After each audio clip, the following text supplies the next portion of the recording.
tous et bienvenue pour cette vidéo dédiée au logiciel STR Chaussée, un outil spécialement conçu pour le dimensionnement des structures de chaussée neuves routières ainsi que pour l'étude des solutions de renforcement. Alors aujourd'hui, nous allons traiter de dimensionnement d'une structure de chaussée de type souple en appliquant les recommandations de la norme NFP 98-086 version 2019, qui est la norme française de dimensionnement des chaussées, des structures de chaussée neuves routières, mais qui est également utilisée dans la plupart des pays de la sous-région. Et donc, nous partirons avec les données suivantes. Donc, comme données de trafic, nous partirons avec 40 poids lourds par jour. Trafic de dimensionnement à l'année de mise en service. Donc, qui va suivre une évolution géométrique, donc un accroissement géométrique à raison de 2,8% par an. La durée des services est fixée à 15 ans et l'agressivité du trafic à 1,2. Pour la détermination du module des enrobés, nous partirons avec une température équivalente de 28 degrés Celsius et une fréquence de calcul de 10 Hz. Et puis, si nous avons un rappel sur les contraintes technologiques pour la mise en œuvre des différentes couches, donc sur les épaisseurs. Et puis, la structure à étudier est composée en couche de roulement de béton bitumineux semi-conduit de classe 3, en couche de base de graves non traités, de catégorie 1, donc de crasse granulaire 0,20. En couche de fondation également du graves non traité, donc de catégorie 2, donc de classe granulaire 0,31,5 ici. Et puis le tout repose sur une plateforme de CBR 10. Et donc pour la modélisation, déjà pour les épaisseurs, en couche de base, donc la norme impose que donc l'épaisseur soit fixée à 15 cm sur le trafic en nombre de cieux équivalents inférieur ou égal à 100 000 cieux équivalents et à 20 cm sinon. Et puis en couche de fondation, l'épaisseur reste à déterminer. Donc il n'y a pas d'imposition spécifique sur l'épaisseur de la couche de fondation. C'est-à-dire c'est à nous maintenant de fixer l'épaisseur, donc c'est elle qui va constituer en réalité l'inconnu de notre application, donc de notre étude. Et puis pour les conditions d'interface, donc elle impose que toutes les couches soient coulées, donc y compris l'assise sur le sol support. Et puis pour la détermination des paramètres mécaniques de la GNT en fondation, donc pour tenir compte bien évidemment du caractère linéaire de ces matériaux-là, granulés-là, on va appliquer la règle suivante. Donc en couche de fondation, on va subdiviser cette couche-là en sous-couche d'épaisseur maximale de 25 cm. Et donc appliquer dans ce cas à chaque sous-couche un module égal à K fois le module de la couche en dessous, tout en restant plafonné à une valeur E max qui est donnée ici en fonction de la catégorie du matériau qu'on utilise. Pareil pour le coefficient K. Et puis, en couche de base, on affecte directement la valeur du module correspondant au module maximal en fait, du matériau correspondant à la catégorie qu'on utilise également en couche de base. Et puis, bien sûr, pour le coefficient de Poisson, la valeur est prise ici à 0,35, le coefficient A, donc le paramètre d'évolution des déformations permanentes en fonction du niveau de trafic. Donc si le trafic est inférieur à 250 000 cieux équivalents, on prend 16 000, sinon on prend 12 000, et puis le moins sub est pris à 4,5. Et puis pour la vérification fatigue de la structure, donc la norme impose que la vérification se fasse suivant le niveau de trafic. Alors si le trafic NE en nombre de cieux est inférieur à 250 000 cieux équivalents, on vérifie que la plateforme, donc la surface de la plateforme.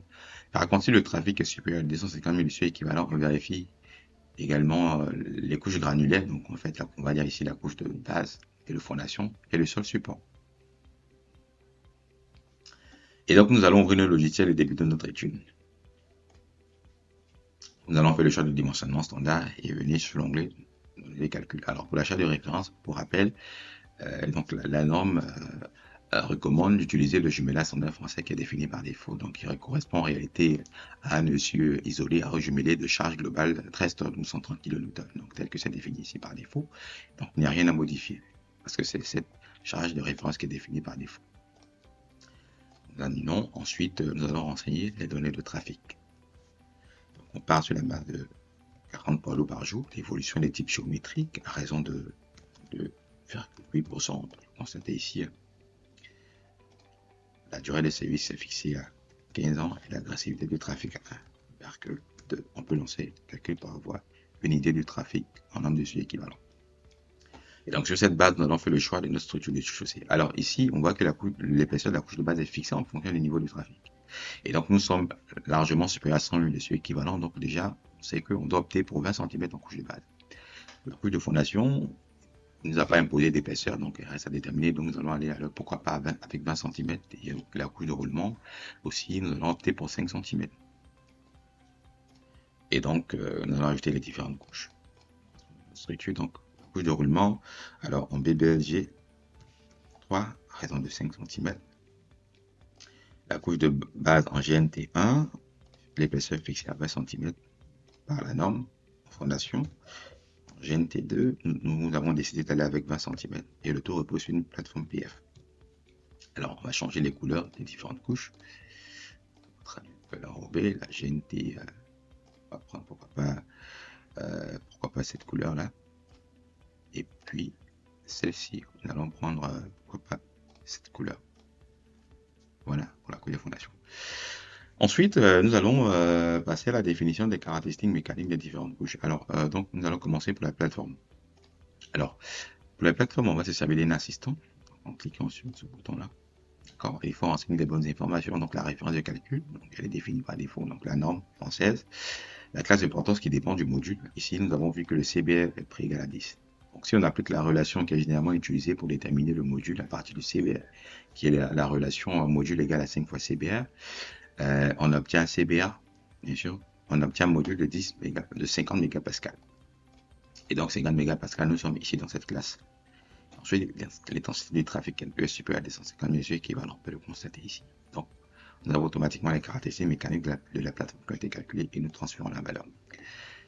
Ensuite, pour la couche de base de fondation, déjà, nous avons rappelé ici qu'en couche de fondation, on doit utiliser cette couche en sous-couche d'épaisseur maximale 25 cm. Ici, nous n'avons pas dépassé les 25 cm, donc en réalité, nous avons une seule sous-couche.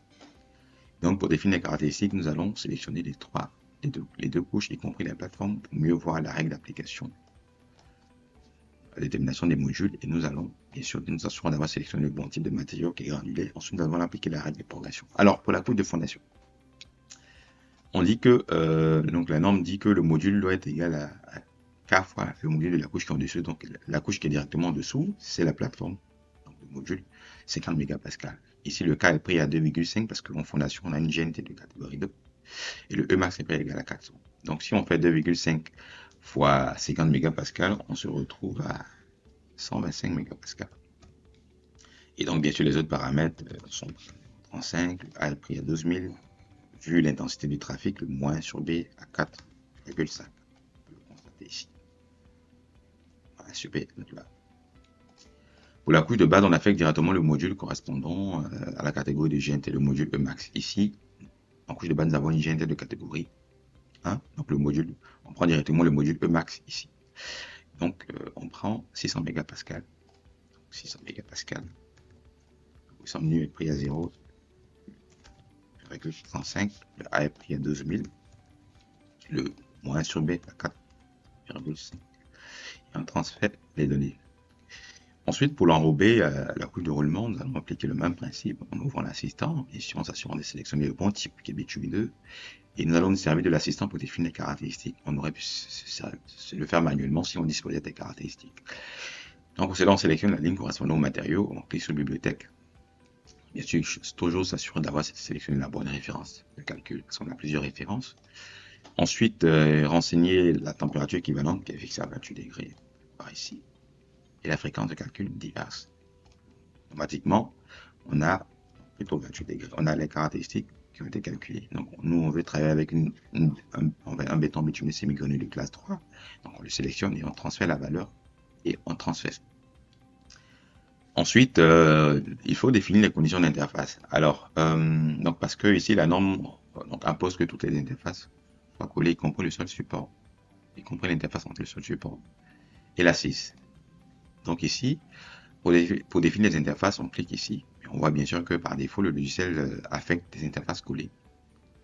Et donc, il n'y a rien à modifier. On peut même remarquer qu'ici, toutes les interfaces sont collées. Interfaces sont collées, interface entre le BB et la GNT. Ici, l'interface entre la GNT en fondation et entre la GNT en fondation et la plateforme. Donc, il n'y a rien à modifier. Si on souhaitait, par exemple, que l'interface entre la GNT de la plateforme soit, par exemple, on va dire, semi-collé, on allait sélectionner. Donc, on allait cliquer là pour voir semi-collé, puis on la transférer. On voit automatiquement on a eu semi-collé. Mais là, donc, la norme impose que tout soit collé, donc on met ça collé et on valide.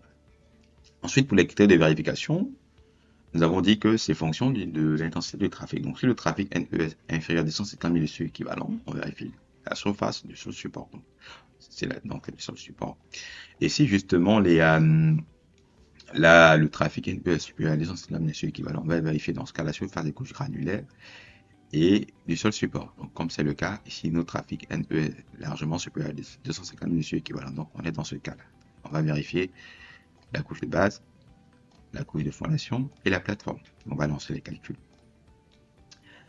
Et là, on peut remarquer qu'on a les résultats des sollicitations internes dans la structure, la déflexion surface qui a été calculée, donc le trafic admissible que chaque couche peut supporter, et le niveau d'endommagement, donc qui traduit en réalité le taux de dégradation de la structure. Donc une couche est capable de supporter le trafic si son niveau d'endommagement est inférieur ou égal à 100%. Ça veut dire qu'en réalité, le trafic projet, qui est là en nombre de ceux équivalents, est inférieur, oui, on va dire égal, au trafic que la couche peut supporter. Donc, on peut constater qu'évidemment ici la décision donc sera oui ou non fonction du cas si la couche peut supporter on va dire le trafic qui arrive ou pas. On peut remarquer qu'au niveau de la couche de base, on a la décision oui, ça veut dire que le logiciel dit que la couche peut supporter le trafic qui arrive et on peut le constater à travers l'endommagement qui est environ de 93%, donc qui ne dépasse pas les 100%, et on peut même remarquer que le trafic que cette couche peut supporter là est bien supérieur au trafic qui arrive. Ici, on a environ 345 000, alors qu'ici, on a environ 321 000. Par contre, au niveau de la couche de fondation, en GNT2, on voit que le niveau d'endommagement là dépasse les 100%. Donc, on voit que la couche ne peut pas supporter le trafic qui arrive. On voit bien qu'elle peut supporter environ 173 000, alors qu'il y a un trafic de 321 000 qui arrive. Donc, on voit que ça ne peut pas supporter. Pareil pour la plateforme. Et donc, il faut revoir les hypothèses sur la structure. Donc, on va passer pourquoi pas à 25 cm couche de fondation et on va relancer les calculs. On se rend compte qu'on a toujours le même problème au niveau de la couche de fondation, de base et la plateforme. Donc, on va passer pourquoi pas à 30 cm. Donc, pour cela, on va dupliquer. Donc, appliquer. On n'oublie pas que on doit appliquer la règle de progression des modules en bien sûr subdivisant la couche de fondation en sous-couches d'épaisseur maximale de 25 cm et on affecte à chaque sous-couche un module égal à K fois le module de la couche qui est en dessous tout en restant plafonné à une valeur E max qui est donnée ici. Et donc, nous allons également définir la même couleur pour dire que c'est le même matériau. Voilà. Et nous allons mettre les 5 cm. Ça fera 30 cm total en fondation. Et nous allons sélectionner le tout pour définir, pour appliquer la règle de progression des modules. Alors donc, pour cette deuxième sous-couche fondation là, il faut appliquer la règle de progression des modules. Donc en fait, si on applique la relation, donc le module égale à K fois le module de la couche en dessous, tout en restant plafonné à une valeur E max est 400 mégapascal, on obtient 312,5, qui est bien sûr inférieur à 400 mégapascal, et on transfère la valeur. Et ensuite, on n'oublie pas que la vérification doit se faire la surface des couches granulaires, donc y compris la surface du sol support. Donc en réalité, la surface donc, de la couche de fondation, c'est là. Et donc on relance le calcul. Là, on remarque que donc, tout est vert, donc ça veut dire que toutes les couches sont capables bien sûr de supporter le trafic pour projet. On remarque bien qu'on a des niveaux d'endommagement qui sont inférieurs à 100%. Et donc on a notre sortie solution. On aurait pu optimiser si on souhaitait, dans ce cas, pourquoi on allait passer dans ce cas à 29 cm total en fondation. On voit que ça passe toujours, donc on passe à 28 cm. 28 cm parce qu'on a 25 plus 3, donc ça fait 28 cm. On lance, on voit que ça passe toujours. Et à 27 cm, on voit que ça ne passe pas au niveau de la plateforme. Donc en réalité, on revient sur nos 28 cm, donc on va passer la structure solution. Donc 5 cm de béton bituminé semi-granulé de classe 3, 20 cm de granulon traité, couche de base, et ensuite 28 cm de GNT2, donc de fondation.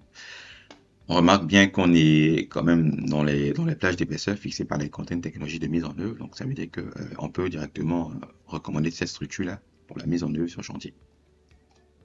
Il n'y a pas d'ajustement d'épaisseur à faire. Pour tenir compte des contraintes technologiques de mise en œuvre sur chantier. Et maintenant, donc nous allons utiliser le mode de dimensionnement automatique pour voir si on se retrouve à la même structure. Donc c'est un mode de dimensionnement qui va utiliser un mode de calcul itératif pour pouvoir nous proposer une structure qui passe. Alors, pour rappel, on peut bien remarquer que on a un niveau d'endommagement de 95,56% à se rappeler. Et nous venons maintenant dans la partie dimensionnement automatique et nous renseignons les informations. Donc, on veut dimensionner une structure de type soupe. Bien sûr, on veut que le logiciel applique la règle de progression des modules pour nous. Si c'est très pratique. Donc, ça nous évite de nous fatiguer pour pouvoir appliquer cette règle-là. Ensuite, nous allons renseigner les données de trafic. Alors, on passe la base de 40 poids lourds par jour. L'évolution est des types géométrie. À raison de 2,8%. On peut toujours vérifier. 2,8% par an.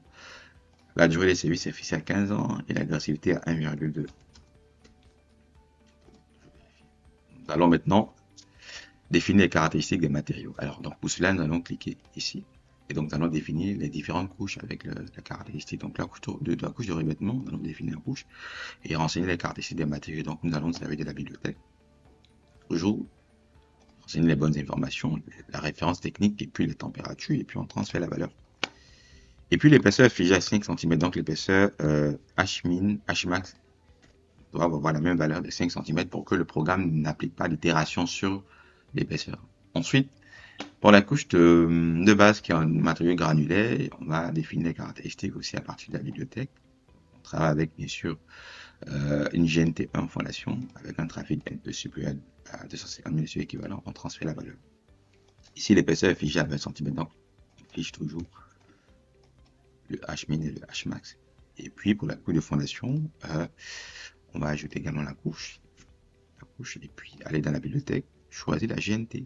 On s'assure toujours de renseigner les bonnes informations en termes de référence et d'intensité de trafic et on transfère la valeur. Ensuite, nous allons analyser la plage d'épaisseur, donc sur la base, pourquoi pas, en prise entre 20 cm et 35 cm. 20 et 35 cm, avec un incrément de pas. Le logiciel va itérer sur les différentes épaisseurs là pour nous proposer, si nécessaire, les structures qui passent. Et puis on va définir les caractéristiques sur le support. Alors pour cela, on clique ici, information sur quoi demande renseignement, on transfère la valeur et on valide. Ensuite, nous allons procéder au lancement des calculs. Alors, on voit bien qu'on retrouve bien notre structure solution qui est composée en couche de roulement de 5 cm de béton bitumineux semi-granulé de classe 3, 20 cm de graves non traités de catégorie 1, 28 cm de graves non traités de catégorie 2 sur une plateforme. On retrouve bien nos niveaux d'endommagement que nous avons présenté tout à l'heure. Et visualiser le résultat sous forme de fiche de structure. Voilà. Et voilà, on retrouve bien notre structure solution. Alors, ainsi prend fin donc cette vidéo tutoriel dédiée au dimensionnement des structures de type soupe en appliquant les recommandations de la norme NFP 98-086 à 2019. Merci beaucoup et à très bientôt pour de nouvelles vidéos dédiées à nos logiciels. Merci.